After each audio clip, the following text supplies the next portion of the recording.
Que a graça do Mestre Jesus permaneça sempre em nossos corações. O tema do Evangelho é o pensamento. Emmanuel, no prefácio do livro Sinal Verde de André Luiz, ele nos ensina que nós vivemos num oceano de vibrações, de pensamentos, nos quais todos nós nos influenciamos mutuamente. E é justamente esse o tema dessa noite, a questão do pensamento. Para facilitar o entendimento, nós temos 4 pontos a entender. O pensamento é nossa identificação. 2, ele é carreador, ou seja, carrega nossas emoções.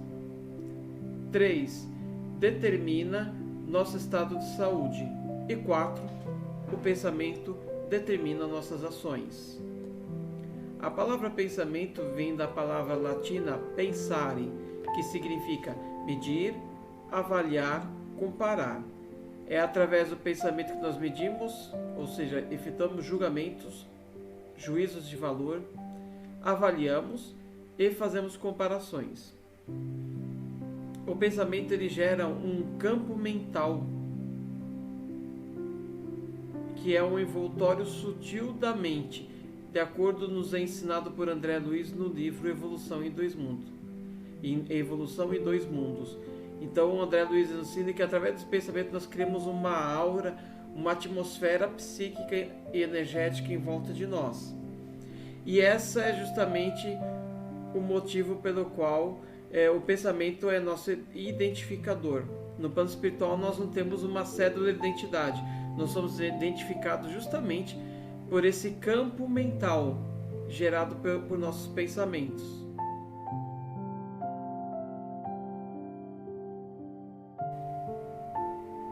Dois, ele é carreador de nossas emoções.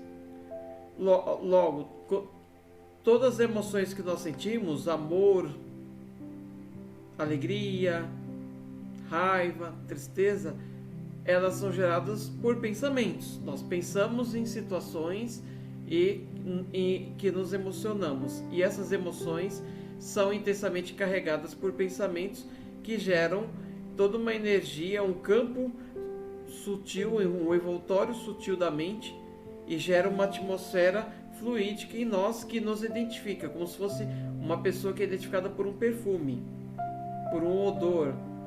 Assim nós somos identificados no plano espiritual. E o interessante disso é que a morte, ela não tem o condão de nos absolver, de nos modificar. Nós continuamos no plano espiritual aquilo que nós já somos. Porém, isso é evidenciado pelos nossos pensamentos. No livro Libertação de André Luiz, temos uma narrativa, uma passagem de um lugar no umbral onde as pessoas eram identificadas pelo seu padrão vibratório, e nesse local as pessoas eram separadas para determinada punição de acordo com o seu padrão, e havia um aparelho que escaneava esse estado mental das pessoas e fazia essa separação.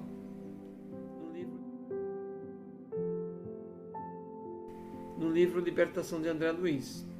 Ou seja, a forma que os espíritos são identificados no plano espiritual é justamente pelo seu padrão de pensamento. Quem tem bons pensamentos, padrão vibratório elevado por seus pensamentos, e tem acesso a regiões mais elevadas do plano espiritual. Aqueles que ainda não alcançaram isso, somente têm acesso aonde é permitido, nas regiões umbralinas. 2. O pensamento é carreador de nossas emoções. Quando nós passamos por um problema, nós temos aquela sensação que nós estamos presos em algo que nunca vai acabar. Parece que esses problemas são infinitos. E nós temos a sensação que toda dor, todo sofrimento demora muito. E quando nós estamos em momentos alegres, dá a impressão que passa muito rápido. Então, esses pensamentos são carreados para o nosso corpo espiritual em volta de nós, e de acordo à intensidade dessas emoções, nós geramos impressões no nosso corpo espiritual. O excesso disso é um processo chamado de monoideísmo, ou seja, quando um espírito, por exemplo, se prende numa cadeia de culpa, ele gera uma autopunição e ele mesmo cria um umbral dentro dele, ele começa a se autopunir. Ou temos espíritos que auto se obsidiam, que ficam obcecados por algo que eles gostam. Então eles podem ficar presos num loop, numa ideia, em busca de algo que eles querem.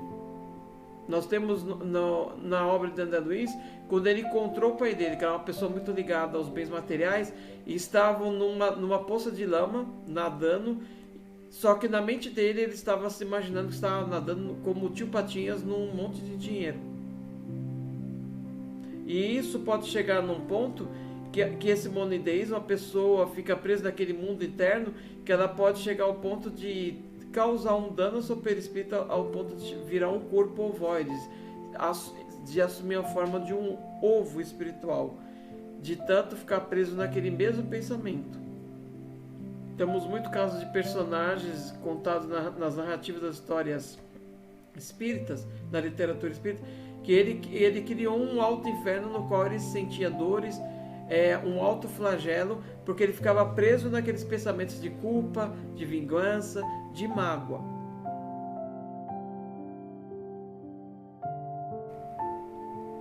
Três, o pensamento determina nosso estado de saúde. A ciência já provou que nosso equilíbrio de saúde física depende também da nossa saúde mental.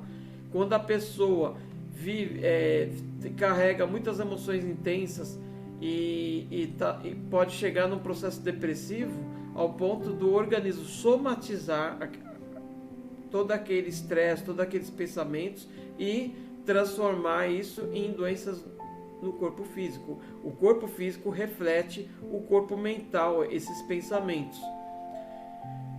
Vamos dar um exemplo. Uma pessoa muito estressada, muito ansiosa, pode desenvolver uma gastrite, porque ela fica muito pensando naquelas coisas que vão acontecer, fica ansiosa ou muito nervosa, e aquela tensão gera no estômago essa doença, a gastrite. O próprio estômago começa a se corroer.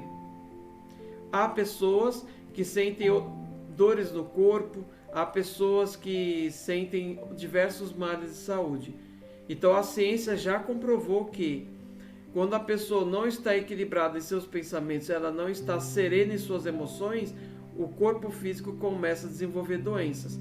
E isso acontece nos chamados órgãos de choque. Todos nós temos alguns órgãos que sofrem quando nós temos emoções muito intensas, esses pensamentos muito fortes em determinadas situações e determinados sentimentos.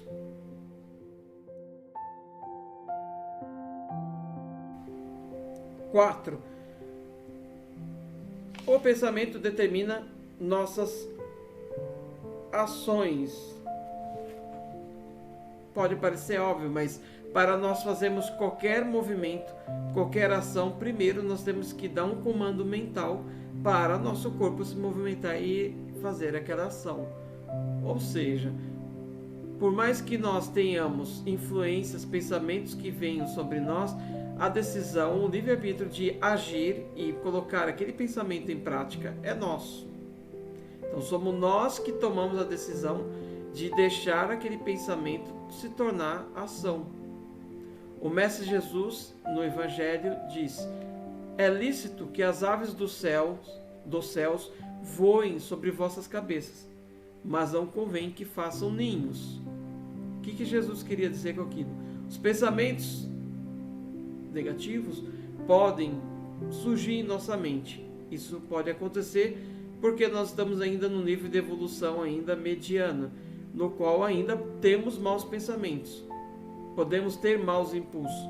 Porém, a decisão de colocar esses maus pensamentos em prática é nossa. Nós temos esse livre-arbítrio. A partir do momento que deixamos esse pensamento descer para o nosso coração e nós agimos, colocamos em execução, passamos a ser responsáveis por esses atos. Então vejamos a importância dos pensamentos. Ou seja, nós somos conhecidos por nossos pensamentos eles carregam nossas emoções e geram uma atmosfera psíquica que pode ser positiva ou pode ser de miasmas, energias não boas. É através dos nossos pensamentos que nós determinamos nosso bom estado de saúde e determina nossas ações. Então, através disso, nós aprendemos que, pelo conhecimento da doutrina espírita, que nós devemos sempre cultivar pensamentos positivos, pensamentos de fé, pensamentos otimistas, pensamentos construtivos.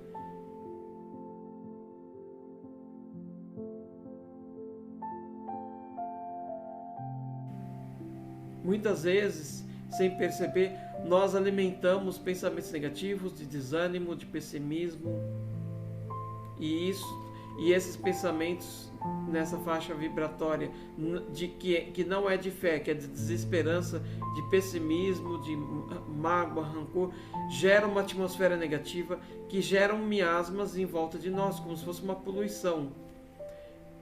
A partir daí nós começamos a ser conhecidos pelo espiritual como uma pessoa negativa. E isso interfere na nossa forma de agir e nossa saúde. Podemos observar que pessoas que desenvolvem vários tipos de doenças, e quando nós conversamos com essas pessoas, são pessoas pessimistas, pessoas tristes, pessoas que não estão em paz consigo mesmas.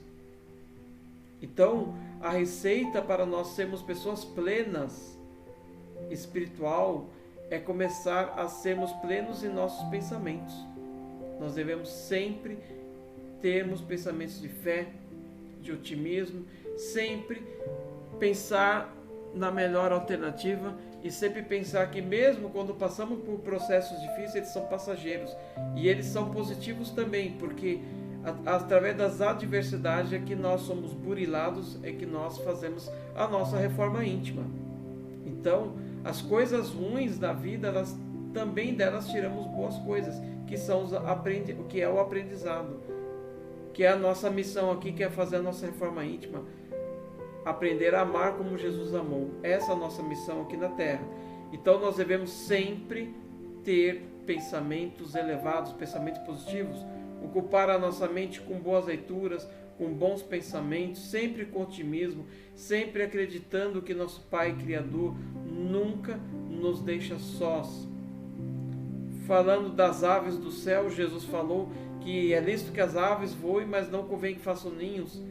Os pensamentos negativos estão aí, nós não devemos dar ouvido a eles, devemos deixá-los de lado. E Jesus também falou: olhai as aves do céu que não semeiam nem plantam, mas Deus não deixa de prover o seu sustento. Nós devemos sempre ter bons pensamentos e acreditar, e nos colocarmos em ação acreditando que Deus, nosso Pai maior, sempre nos ajudará, sempre nos auxiliará, mesmo que atravessamos dificuldades, mares tormentosos, encontremos pedras em nosso caminho, nós devemos sempre acreditar que nós vamos vencer, que isso é bom para o nosso aprendizado. Agindo dessa forma, e não esquecermos de cultivarmos o hábito da prece, da oração, nós vamos começarmos a ter um padrão vibratório mais elevado, nós vamos ser conhecidos pelos amigos espirituais como uma pessoa melhor, nós vamos conquistar a companhia desses amigos espirituais. Consequentemente, por não ter energias negativas, nós vamos ter uma saúde melhor, e quando ficarmos doentes, a nossa recuperação também será mais rápida. Nós seremos conhecidos como uma pessoa melhor, teremos mais saúde, mais plenitude, e automaticamente até chegarmos ao ponto de fazer o bem ser o nosso impulso natural. Quando isso acontecer, seremos pessoas mais elevadas. E esta é a vontade do Criador. E esse é o nosso propósito para essa vida, para que nós possamos aprendermos a ser pessoas melhores. E o primeiro passo é começarmos a mudar nossa forma de pensar. Se queremos algo novo, devemos ter novas atitudes, novos pensamentos de fé, otimismo e ânimo. Então, mesmo que estejamos passando por momentos difíceis, acreditamos que o nosso Mestre Jesus está no controle. E assim encerro essa mensagem com o desejo que ela possa ser útil e que todos nós possamos juntos elevar nossos pensamentos ao nosso Pai Maior, para que nós possamos ser pessoas melhores e que possamos ser partícipes dessa obra de amor, nos auxiliando mutuamente e nos influenciando-nos mutuamente, mas para o bem, sempre com bons pensamentos, com boas palavras e boas atitudes. Que assim seja, graças a Deus.